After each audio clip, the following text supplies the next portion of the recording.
ಈ ದಿನದ ನಮ್ಮ ಈ ಡೀಪ್ ಎಕ್ಸ್ಪ್ಲೋರೇಷನ್ನಲ್ಲಿ ನಾವೆಲ್ಲರೂ ಒಂದು ಅದ್ಭುತವಾದ ಕಥೆ ಕೇಳೋಣ. ನಮ್ಮ ಭಾರತದ ಕಥೆ. ಸಾವಿರಾರು ವರ್ಷಗಳಿಂದ ನಮ್ಮ ಭಾರತ ಒಂದು ದೊಡ್ಡ ಮ್ಯಾಗ್ನೆಟ್ ಥರ ಬೇರೆ ಬೇರೆ ದೇಶದ ಜನರನ್ನು ತನ್ನ ಕಡೆಗೆ ಸೆಳೆದಿದೆ. ಖಂಡಿತ. ಇದು ಎಷ್ಟು ಕುತೂಹಲವಾಗಿದೆ ಅಂದ್ರೆ ಜನ ಯಾಕೆ ಬರ್ತಾರೆ ಅಂತ ಯೋಚಿಸಿದ್ರೆ ಇದಕ್ಕೊಂದು ದೊಡ್ಡ ಕಾರಣ ಇದೆ ಅಲ್ವಾ? ನಾವೆಲ್ಲರೂ ಹೊಸ ಮನೆಗೆ ಹೋಗುವಾಗ ಯೋಚಿಸ್ತೀವಲ್ಲ, ಅದೇ ಥರ ಹಳೆ ಮನೆ ಬಿಡೋಕೆ ಕಾರಣ ಆಗುವ ಕಷ್ಟಗಳು ಅಂದ್ರೆ ಜಗಳ ಅಥವಾ ಭಯ, ಇದನ್ನ ನಾವು ಪುಷ್ ಫ್ಯಾಕ್ಟರ್ಸ್ ಅಂತ ಕರಿತೀವಿ. ಹೌದು, ಪುಷ್ ಫ್ಯಾಕ್ಟರ್ಸ್. ಮತ್ತೆ ಹೊಸ ಮನೆಯಲ್ಲಿ ಸಿಗುವ ಖುಷಿ, ಸೇಫ್ಟಿನ ನಾವು ಪುಲ್ ಫ್ಯಾಕ್ಟರ್ಸ್ ಅಂತ ಹೇಳ್ತೀವಿ. ಹೀಗೆ ಜನರು ಒಂದು ಕಡೆಯಿಂದ ಇನ್ನೊಂದು ಕಡೆ ಹೋಗೋದನ್ನ ಮೈಗ್ರೇಷನ್ ಅಂತಾರೆ. ಓಕೆ, ಅಂದ್ರೆ ಮೈಗ್ರೇಷನ್. ಹೌದು. ನಮ್ಮ ದೇಶದ ಒಂದು ಊರಿನಿಂದ ಇನ್ನೊಂದು ಊರಿಗೆ ಹೋದ್ರೆ ಅದು ಇಂಟರ್ನಲ್ ಮೈಗ್ರೇಷನ್. ಅದೇ ಬೇರೆ ದೇಶದಿಂದ ನಮ್ಮ ದೇಶಕ್ಕೆ ಬಂದ್ರೆ ಅವರನ್ನ ಎಕ್ಸ್ಟರ್ನಲ್ ಮೈಗ್ರೆಂಟ್ಸ್ ಮತ್ತೆ ರಿಫ್ಯೂಜೀಸ್ ಅಂತ ಕರೀತಾರೆ. ನಮ್ಮ ಭಾರತ ಅವರಿಗೆಲ್ಲ ಒಂದು ಸೇಫ್ ಆದ ಸ್ಯಾಂಕ್ಚುರಿ ಆಗಿತ್ತು. ಅರೆ ವಾ, ಸ್ಯಾಂಕ್ಚುರಿ ಅಂದ್ರೆ ರಕ್ಷಣೆ ಕೊಡೋ ಜಾಗ ಅಲ್ವಾ? ಬೇರೆ ದೇಶದಿಂದ ಬಂದವರು ನಮ್ಮಲ್ಲಿ ಹೇಗೆ ಬೆರೆತ್ರು ಅನ್ನೋದಕ್ಕೆ ಆ ಪಾರ್ಸಿ ಜನರ ಕಥೆ ಕೇಳೋಕೆ ತುಂಬಾ ಮಜಾ ಆಗಿದೆ. ನಿಜ, ಆ ಕಥೆ ತುಂಬಾ ಚೆನ್ನಾಗಿದೆ. ನೀವ್ ಹೇಳಿ ಆ ಕಥೆನ. ಗುಜರಾತಿನ ರಾಜ ಜಾದಿ ರಾಣಾ ಹತ್ರ ಅವರು ಹೋದಾಗ ರಾಜ ತನ್ನ ರಾಜ್ಯದಲ್ಲಿ ಜಾಗ ಇಲ್ಲ ಅಂತ ತೋರ್ಸೋಕೆ ಒಂದು ಬಟ್ಲು ತುಂಬಿದ ಹಾಲ್ ಕೊಟ್ನಂತೆ. ಆಗ ಪಾರ್ಸಿ ನಾಯಕ ಆ ಹಾಲಿಗೆ ಸಕ್ಕರೆ ಬೆರೆಸಿ, ನಾವು ಹಾಲಿನಲ್ಲಿ ಸಕ್ಕರೆಯಂತೆ ಬೆರೆತೇವೆ ಅಂತ ಹೇಳ್ದ. ಎಂತಹ ಅದ್ಭುತ ಕಥೆ ಅಲ್ವಾ? ಇದು ಅಸಿಮಿಲೇಷನ್ ಮತ್ತೆ ಕೋಎಕ್ಸಿಸ್ಟೆನ್ಸ್ಗೆ ಅತಿ ದೊಡ್ಡ ಉದಾಹರಣೆ. ಅಂದ್ರೆ ನಾವು ನಿಮ್ ಜೊತೆ ಪ್ರೀತಿಯಿಂದ ಇರ್ತೀವಿ ಅನ್ನೋದು. ನಿಜ, ಹಾಲಲ್ಲಿ ಸಕ್ಕರೆ ಕರಗಿದ ಹಾಗೆ. ಹೌದು.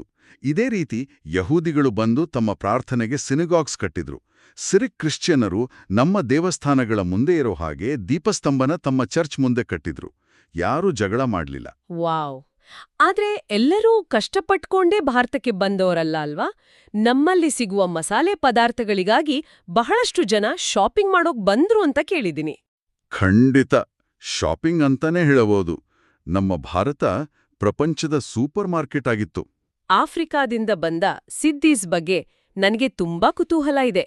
ಅವರು ಸಮುದ್ರದ ಮಧ್ಯೆ ಕಟ್ಟಿದ ಜಂಜೀರಾ ಫೋರ್ಟ್ ಮತ್ತೆ ಅವರ ಗೋಮಾ ಮ್ಯೂಸಿಕ್ನ ನಗಾರಿ ಡೂಮ್ ಡೂಮ್ ಸದ್ದು ಕೇಳೋಕೆ ಎಷ್ಟು ಖುಷಿಯಲ್ವಾ? ಹೌದಲ್ವಾ? ಆಮೇಲೆ ಅರಬ್ ವ್ಯಾಪಾರಿಗಳು ಅಂದ್ರೆ ಮಾಪಿಲ ಮುಸ್ಲಿಮರು ಮತ್ತೆ ಅರ್ಮೇನಿಯನ್ ವ್ಯಾಪಾರಿಗಳು ಕೂಡ ಇಲ್ಲಿಗೆ ಬಂದ್ರು. ಅವರು ಇಲ್ಲಿನ ಜನರ ಜೊತೆ ಬೆರೆತು ಒಂದು ಹೊಸ ಹೈಬ್ರಿಡ್ ಕಲ್ಚರ್ ಸೃಷ್ಟಿ ಮಾಡಿದ್ರು. ಹೈಬ್ರಿಡ್ ಕಲ್ಚರ್ ಅಂದ್ರೆ ಎರಡು ಬೇರೆ ಬೇರೆ ಸಂಸ್ಕೃತಿಗಳು ಸೇರೋದು ತಾನೇ? ಹೌದು, ಸರಿ ಹೇಳಿದ್ರಿ. ಇದಕ್ಕೆ ಬೆಸ್ಟ್ ಉದಾಹರಣೆ ಅಂದ್ರೆ ನಮ್ಮೆಲ್ಲರ ಫೇವರಿಟ್ ಬಿರಿಯಾನಿ. ಓಹೋ, ಬಿರಿಯಾನಿ! ನನಗಂತೂ ಬಾಯಲ್ಲಿ ನೀರ್ ಬರ್ತಾ ಇದೆ. ಹೌದು, ಬೇರೆ ದೇಶದವರ ಅಡುಗೆ ಮಾಡೋ ಸ್ಟೈಲ್ ಮತ್ತೆ ನಮ್ಮ ಭಾರತದ ಸ್ಪೆಷಲ್ ಮಸಾಲೆಗಳು ಸೇರಿ ಈ ಬಿರಿಯಾನಿ ಅನ್ನೋ ಅದ್ಭುತ ಊಟ ಹುಟ್ಟಿದ್ದು ಇದೇ ಕಲ್ಚರಲ್ ಎಕ್ಸ್ಚೇಂಜಿಂದ. ಇದೆಲ್ಲ ಕೇಳಿದ್ರೆ ನಮ್ಮ ಡೈವರ್ಸಿಟಿನೇ ನಮ್ಮ ದೇಶದ ಶಕ್ತಿ ಅಂತ ಅನ್ಸುತ್ತೆ. ನಾವು ದಿನಾ ನೋಡುವ, ಊಟ ಮಾಡುವ ಎಷ್ಟೋ ವಸ್ತುಗಳು ಬೇರೆ ದೇಶದವರು ನಮ್ಮ ಭಾರತಕ್ಕೆ ತಂದ ಉಡುಗೊರೆಗಳು ಅಲ್ವಾ? 100% ನಿಜ. ನಮ್ಮ ಭಾರತ ಎಲ್ಲರನ್ನೂ ಅಪ್ಪಿಕೊಂಡು ಬೆಳೆದಿದೆ.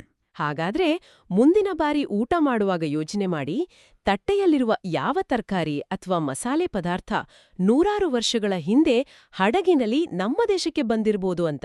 ಈ ರೋಚಕವಾದ ಡೀಪ್ ಎಕ್ಸ್ಪ್ಲೋರೇಷನ್ ನಾವಿಲ್ಲಿಗೆ ಮುಗಿಸೋಣ.